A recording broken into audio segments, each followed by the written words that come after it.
إبراهيم وعلى آل إبراهيم إنك حميد مجيد اللهم بارك على محمد وعلى آل محمد كما باركت على إبراهيم وعلى آل إبراهيم إنك حميد مجيد رب اشرح لي صدري ويسر لي أمري واحلل عقدة من لساني يفقهوا قولي. محترم سامعین، کل ہم گفتگو جو کر رہے تھے وہ عرب میں بت پرستی کا آنا، اور بت لفظ جو ہے یہ اصل میں فارسی زبان کا لفظ ہے. عربی میں اس کے لیے 3 الفاظ آتے ہیں: وثن و ساتنی، نسب اور صنم. 3 لفظ آتے ہیں: صنم، وثن اور نسب. یہ 3 لفظ بتوں کے لیے آتے ہیں. کل جو ہم نے بتایا کہ 8-9 کا ذکر تو قرآن کریم میں ہے، اور اس کے علاوہ بہت سارے تھے: آئلہ، صاف، نائلہ، دوزیزان، اسی طرح ذوالکفین، بہت سارے بت بنا لیے گئے. اچھا، یہ بت بنے کیوں تھے؟ اور ان بتوں کو جو وثن اور صنم قرآن کریم میں ان کے لیے لفظ آیا، وہ صنم کہتے تھے چھوٹے بت کو، وثن کہتے تھے جو بڑا بت بنایا جاتا تھا اس کو. یہ کیوں وجود میں آئے؟ کیا ضرورت پیش آئی کہ بت بنا کے ان کے آگے سجدے کرنا، ان میں آگے بات کریں گے، ان کے نام کی قربانیاں کرنا، وہاں جا کر کے سر منڈوانا؟ کیوں؟ ایک انسان اپنے جیسے انسان کی شکل بنا کے، شبیہ بنا کر کے اس کے آگے سجدے میں چلا جائے، لکڑی کا بت بنائے اور اس کے آگے سجدے میں چلا جائے، گدھ کی شکل کا بت بنائے اور اس کے آگے سجدے میں چلا جائے، اور سمجھے یہ میرے نفع نقصان کا مالک ہے. کن کی ہوتی تھی مورتیاں؟ کن کے بت بنتے تھے؟ ایک مرتبہ یہ آخر کے حدیث مبارکہ ہے، نبی مکرم صلی اللہ علیہ وسلم جب دنیا سے رخصت ہونے لگے ان دنوں کی بات ہے. سیدہ عائشہ رضی اللہ تعالیٰ عنہ فرماتی ہے کہ ہم بیٹھی ہوئی تھی رسول اللہ صلی اللہ علیہ وسلم کی بیویاں رسول اللہ صلی اللہ علیہ وسلم کے پاس.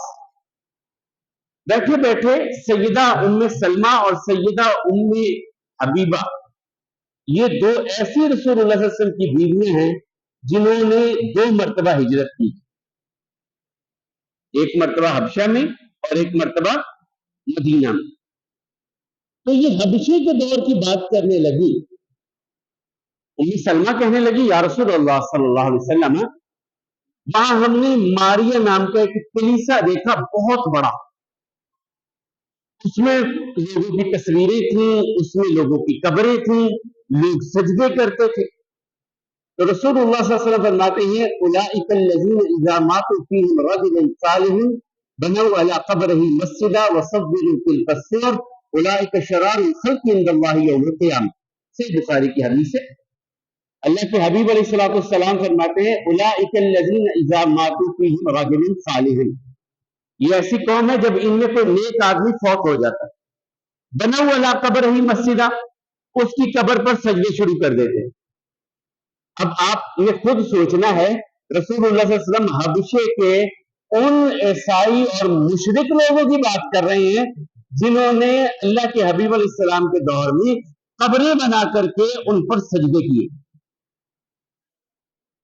وصوروا تلک الصور، اور ان کی تصویریں بنا کر کے لٹکا لی. اولئک شرار الخلق عند اللہ یوم القیامہ. صحیح بخاری کی روایت کے الفاظ یہی کہ قیامت کے دن اللہ کے نزدیک سب سے بدترین لوگ یہ ہوں گے. اور صحیح مسلم کی ہے اولئک شرار الخلق عند اللہ، اللہ کے نزدیک بدترین مخلوق یہ ہے جو نیک لوگوں کی قبروں پہ سجدے کرتے. اور اسی کے ساتھ اگر آپ نبی کریم صلی اللہ علیہ وسلم کی آخری فرامین میں سے ایک فرمان کو لے لیں، فرمایا لعن اللہ الیہود والنصارى اتخذوا قبور انبیائهم مساجدا. اللہ کی لعنت ہو یہودیوں اور عیسائیوں پر کہ نبیوں کی قبروں پہ سجدے کیے انہوں نے. اب اللہ کے نبی کی قبر پر کوئی سجدہ کرے تو اس پر کیا ہے؟ اللہ کی لعنت ہے. اور اللہ کے نبی کے ماں سوا کسی کی قبر پر سجدہ کرے تو، اور اگر کوئی انکار کرتا کہتے یہ تو ہے گستاخ. ہاں سچ ہے، ہم اللہ کے ماں سوا کسی ذات کو نفع نقصان کا مالک نہیں سمجھتے.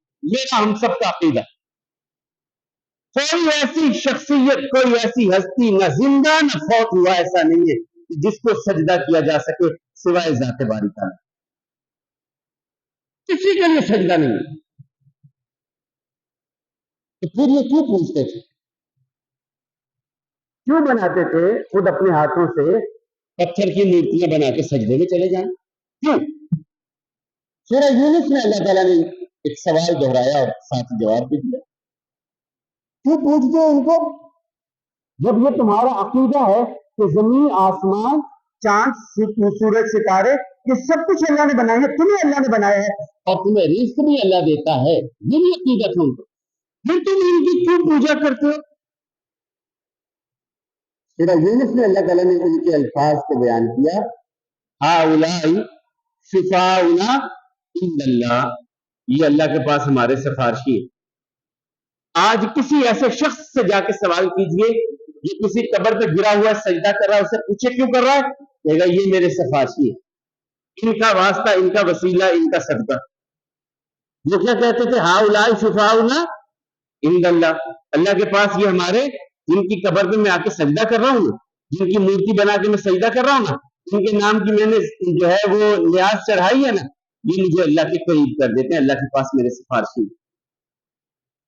اور سورہ زمر میں بھی اس کے قریب قریب بات کہی ہے، لِيُقَرِّبُنَا إِلَى اللَّهِ زُلْفَىٰ، یہ اللہ کے ہمیں قریب کر دیتے ہیں، ہم اللہ سے دور ہیں، یہ ہستیاں ہمیں اللہ کے قریب کر دیتی ہیں، یہ ہستیاں ہمیں اللہ کے قریب کر دیتی ہیں. پھر ان کے نام پر جانور مختص کر دیے جاتے ہیں، یہ فلاں آستانے کے لیے، یہ فلاں آستانے کے لیے، یہ فلاں آستانے کے لیے، جس کے بارے میں پھر اللہ تعالیٰ نے کہا قرآن کریم میں مختلف جگہوں پر یہ بات آئی، وَمَا أُهِلَّ بِهِ لِغَيْرِ اللَّهِ، اللہ کے ماں سوا کے نام کے جانور ذبح کر کے گئے حرام، ان کا کھانا حرام ہے. وہ ہوتے تھے، آستانے بنے تھے، استھان بنے تھے، وہاں جا کر کے جانور ذبح کیے جاتے تھے کہ یہ صاحب آستانہ، یہ بت، یہ فلاں شخصیت کا جو بت ہے راضی ہو جائے تو اللہ سے ہمارے معاملہ درست کروا دے گا. اور چھوڑ دیے جاتے، یہ جانور کوئی نہ سواری نہیں کرے گا. ہاں، اس اونٹ کو چھوڑ دیا جاتا جس کی نسل میں سے مسلسل 10 اونٹنیاں جنم لیتی، ایسا اونٹ جس کے 10 بیٹیاں ہی ہوئی، یہ آسانی کے لیے سمجھ لیں، کوئی اس کا بیٹا نہیں ہے، اونٹ کا 10 مسلسل بیٹیاں، کہتے اس کو چھوڑ دو آستانوں کی نظر. بحیرہ اور صاحبہ بنائے جاتے، جس اونٹنی کی مسلسل 10 بیٹیاں ہو گئی ہیں، 10 اونٹنیاں اس کے جنی ہیں، کہتے اس کو بھی چھوڑ دو، اس پر سواری نہیں کرنی. پھر ایسے وسیلہ بنائے جاتے، بکری ہے، 2 بکریاں ہوئی، اس کے بچے، پھر 2 ہوئے، پھر 2 ہوئے، پھر 2 ہوئے، 10 بکریوں کو جنم دے دیا، کہتے نہ اس کو اب کوئی نہیں کھا سکتا، صرف اگر اسے ذبح کرنا پڑا تو ہمارے مرد کھائیں گے، اور اگر اس کے پیٹ میں جو بچہ ہے وہ مردہ پیدا ہو جائے گا تو سب کھا لیں گے، ورنہ صرف مرد. کھیت لگاتے، باغ لگاتے، اس میں سے ایک حصہ مختص کرتے، یہ فلاں آستانے کے لیے ہے، اس کی آمدن اس حصے کی جو جائے گی فلاں منظر، فلاں استحان کی طرف جائے گی، اس کی جو ہے قیمت جو جائے گی. ایک حصہ اللہ کا رکھتے، ایک حصہ بتوں کا رکھتے، باقی اپنا حصہ رکھتے، اور اگر کبھی فصل کم ہو گئی کہتے اللہ کے حصے کی خیر ہے، بتوں کا حصہ پورا نکالو، ان کی مار ہم پر نہ پڑ جائے، اللہ کا حصہ کم کر لو. 3 حصے کرتے نا اپنی فصلوں کے، ایک اپنے لیے، ایک اللہ کے لیے، ایک اپنے دیوی دیوتاؤں کے لیے. تو اگر فصل کم پڑ گئی تو کہتے دیوی دیوتاؤں کا حصہ پورا رکھو بھائی، اللہ کا حصہ کم کر دو. یہ میری بات نہیں، یہ قرآن کریم کی بات ہے، سورہ نام بھری پڑی ہے ان باتوں سے. یہ ان کا حصہ کم کر دو، اللہ تعالیٰ کا حصہ باقی کو دے دو. اور پھر اس کے ساتھ ان میں جو ہے خاص طور پر ایک حمس قریش میں ایک بدعت، میں ان بدعات کی طرف آ رہا ہوں جو غلط رسومات اس معاشرے میں قائم ہوئی، اپنے آپ کو حمس کہلاتے، کہتے ہم حج کرنے کے لیے لوگ آئے وہ عرفات میں جائیں، ہم کیوں جائیں؟ ہم قریش ہیں. وہ مزدلفہ تک جاتے اور واپس آ جاتے. اللہ تعالیٰ نے اس سے بھی منع کیا، کہا جہاں تک لوگ جاتے تم بھی جاؤ. اور رسول اللہ صلی اللہ علیہ وسلم نے فرمایا جس نے وقوف عرفہ نہیں کیا اس کا حج ہی نہیں ہے. قریشی ہے، غیر قریشی ہے، اس کا حج ہی نہیں ہے. یہ ایک بری رسم ان میں. پھر ایک اور بری رسم تھی، وہ کہتے کہ جو غیر قریشی آئے گا عمرہ کرنے کے لیے، طواف کرنے کے لیے، وہ ہم سے ادھارے کپڑے مانگ کر کے طواف کرے یا برہنہ طواف کرے، کپڑے اتار کر کے کرے. کوئی خاتون ہے تو وہ ایک قمیص صرف پہن سکتی ہے اور کچھ نہیں پہنے گی، وہ ایسے طواف کر سکتی. اللہ تعالیٰ نے اس کے بارے میں بھی سورہ اعراف میں منع کیا. خذوا زینتکم عند کل مسجد، لباس پورا پہن کے اللہ کے گھروں میں آیا کرو. یہ بھی اس معاشرے میں ایک برائی تھی. پھر ایک اور برائی اس معاشرے میں یہ تھی کہ جب کبھی حج کا احرام پہن لیا، گھر سے نکلے، کوئی چیز یاد آ گئی، او ہو فلاں چیز تو میں گھر بھولایا، اب واپس نہیں جاتے اپنے گھر میں. بہت ضرورت پڑ گئی جانے کے لیے، گھر کے دروازے سے انٹر نہیں ہوتے، گھر کے پچھواڑے سے آتے، پیچھے سے دیوار پھلانگ کر کے آتے، کام کرتے اور پیچھے سے واپس چلے جاتے، دروازے سے نہیں آنا. اللہ تعالیٰ نے اس رسم کو بھی توڑا. یہ کیا حقیقت؟ یہ کہ تمہارا سورہ بقرہ میں اس کو بیان کیا گیا کہ تم یہ سمجھتے ہو کہ یہ نیکی کر رہے ہو، یہ کوئی نیکی نہیں ہے. نیکی تو تمہارے دل کا تقویٰ ہے، وہاں اگر تقویٰ ہے تو اللہ راضی ہے. پھر اس طرح عرب کے معاشرے کی میں نے جو کی تھی نکاح کے حوالے سے بات، کہ وہاں پر نکاح کی بہت ساری صورتیں مقرر تھی. 4 صورتیں صحیح بخاری میں سیدہ عائشہ رضی اللہ تعالیٰ عنہ بیان کرتی ہے کہ عرب معاشرے میں 4 صورتیں ایسی نکاح کی تھی جن میں سے ایک صورت کو اللہ کے حبیب علیہ السلام نے برقرار رکھا، باقی صورتوں کو منع کر دیا. پہلی صورت کیا تھی؟ سیدہ عائشہ رضی اللہ عنہ، عائشہ رضی اللہ عنہ زوج النبی صلی اللہ علیہ وسلم اخبرته ان النکاح فی الجاہلیت کان علی 4 انحاء. جاہلیت میں 4 طرح سے نکاح ہوتا تھا. پہلا نکاح فنکاح منها نکاح الناس اليوم ويخطب الرجل الى الرجل وليه او ابنته ويصدقها. بندہ نکاح کرتا، نکاح کا پیغام بھیجتا. کسی کی بیٹی جوان ہے، پیغام بھیجا اس کے بھائی کی طرف، اس کے باپ کی طرف نکاح کا پیغام بھیجا، اس نے نکاح کا پیغام کو قبول کر لیا اور اس نے حق مہر دے کر کے شادی کر لی. یہ اب بھی جو ہمارے رواج ہے، کسی کی بیٹی جوان ہے، بہن جوان ہے، رشتے کا پیغام بھیجا جاتا ہے، قبول کر لیں تو پھر نکاح ہو جاتا ہے. یہ ایک صورت بھی اس معاشرے میں تھی.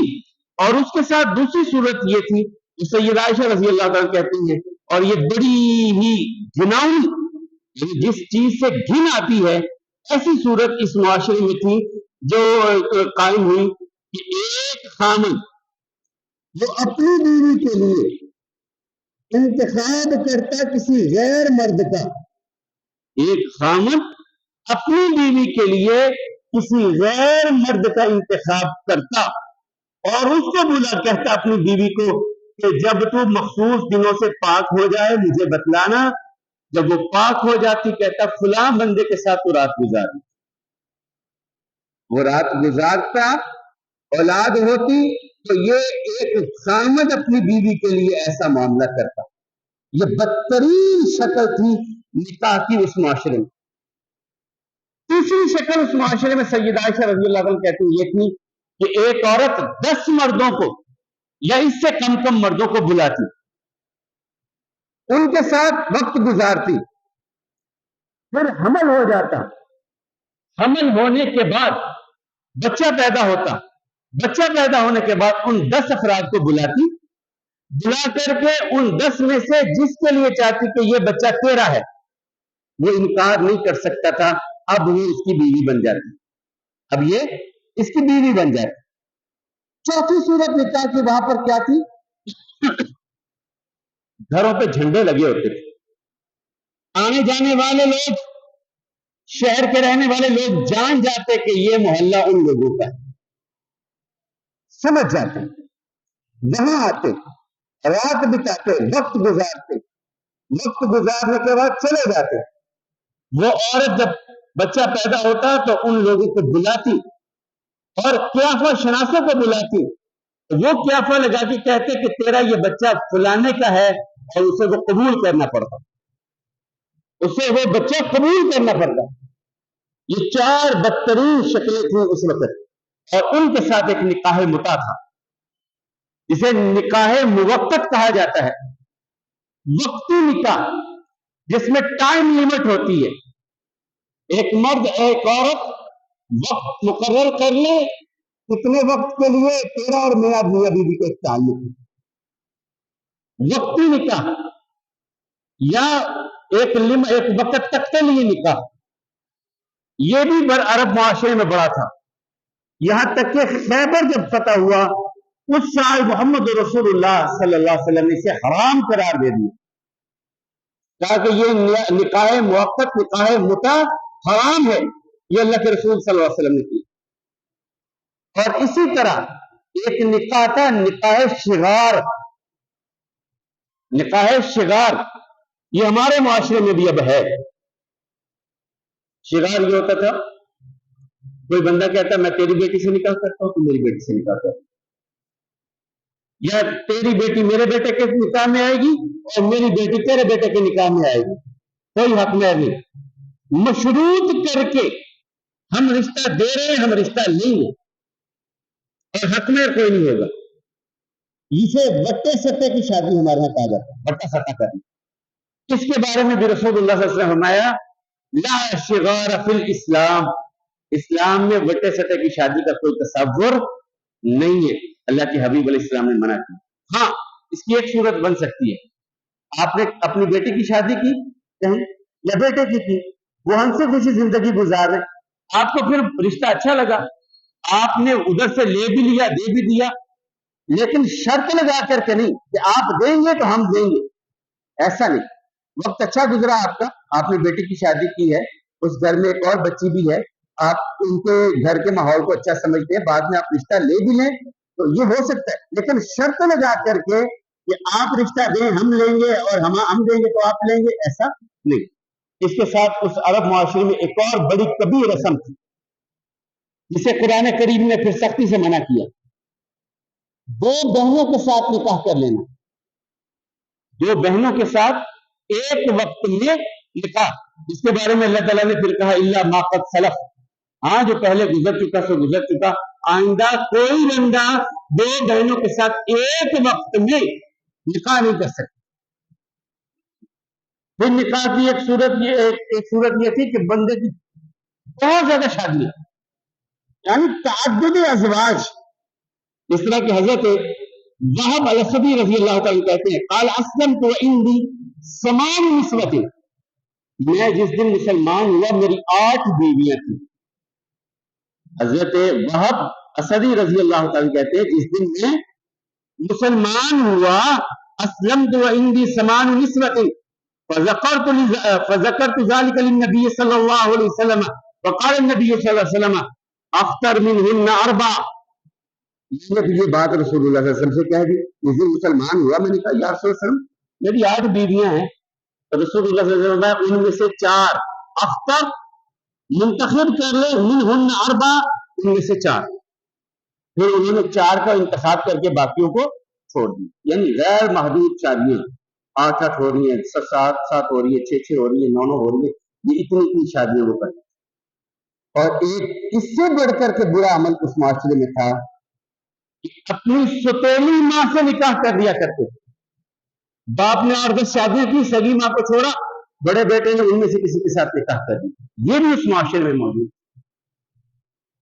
پھر اللہ کے حبیب علیہ السلام نے یہ سارے ذرائع مسدود کر کے صرف ایک ذریعہ شادی کا باقی برقرار رکھا ہے کہ کسی نے رشتہ لینا ہے وہ بچی کے ولی کے ساتھ جا کر کے رابطہ کرے، اور ولی کی اجازت کے بغیر فرمایا نکاح نہیں ہوتا، لا نکاح الا بولی، یہ جو ہوتا ہے نا وہ فلاں کے ساتھ بات ہوئی اور گھر سے بھاگی اور جا کر کے کورٹ میرج کر لیا، رسول اللہ صلی اللہ علیہ وسلم فرماتے ہیں لا نکاح الا بولی، ولی کی اجازت کے بغیر کوئی نکاح نہیں ہے، یہ رسول اللہ صلی اللہ علیہ وسلم کا فرمان ہے۔ ایک ہی صورت ہے، آپ رشتے کا پیغام بھیجیں، وہ قبول کر لیں، حق مہر ادا کیا جائے، 2 گواہوں کی موجودگی ہو، 2 گواہوں کی موجودگی میں زوجین ایک دوسرے کو قبول کر لیں، حق مہر کی تعین ہو جائے، اور اس کے بعد جو گواہ اور ولی کی اجازت، نکاح قائم ہو جاتا ہے۔ یہ خطبہ پڑھنا، یہ باقی کی معاملات، یہ مسنون ہیں، فرائض میں سے نہیں ہے۔ چلے اس کے بعد پھر آ جاتا ہے یہ نکاح سارے ان کو باطل قرار دے دیا گیا۔ اب آتے ہیں ہم قریش کی طرف۔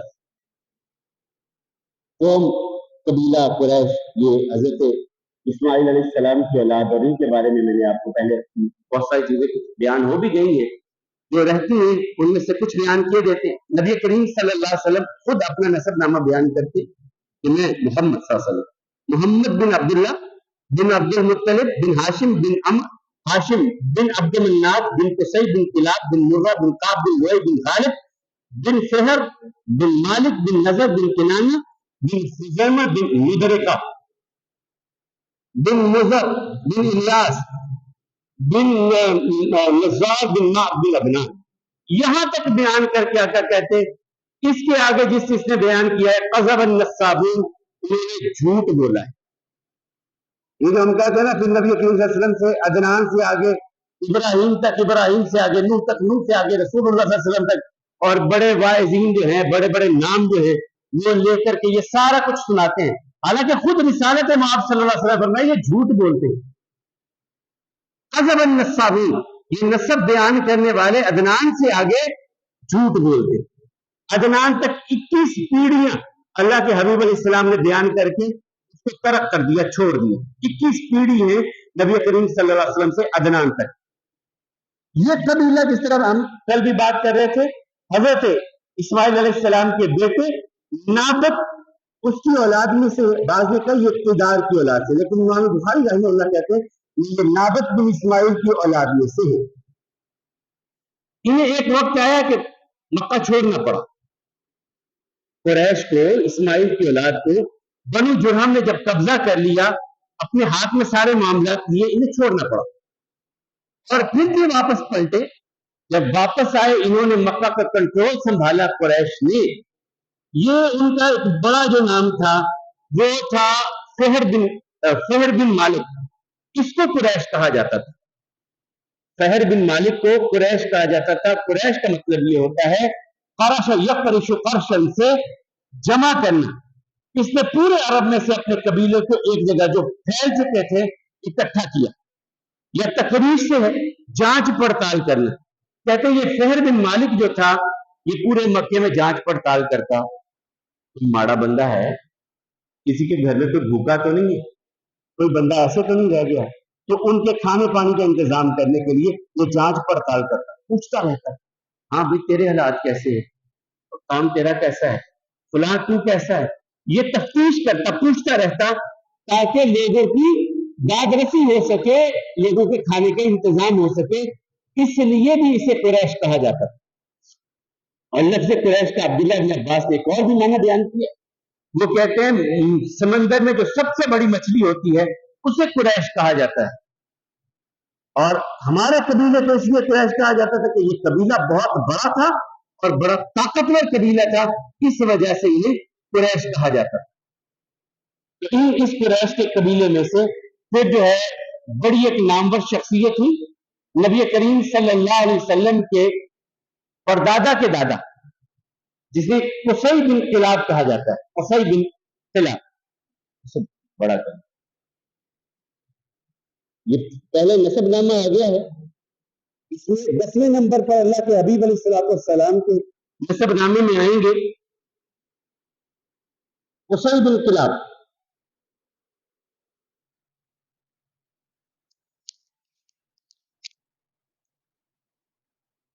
یہاں کے قریب ہو گیا ان کا نام قصی کا۔ یہ بندہ بھی بہت کمال کی شخصیت۔ قصی بن کلاب نے مکے میں اپنے سارے خاندان کو اکٹھا کر کے سب سے پہلے مکہ المکرمہ میں پارلیمنٹ کا وجود اس بندے نے قائم کیا۔ رسول اللہ صلی اللہ علیہ وسلم کے خاندان کے اس بڑے یعنی ہاشم کے دادا نے، رسول اللہ صلی اللہ علیہ وسلم کے دادا عبد المطلب، عبد المطلب کے والد ہاشم، ہاشم کے والد عبد مناف، اور عبد مناف کے والد قصی بن کلاب،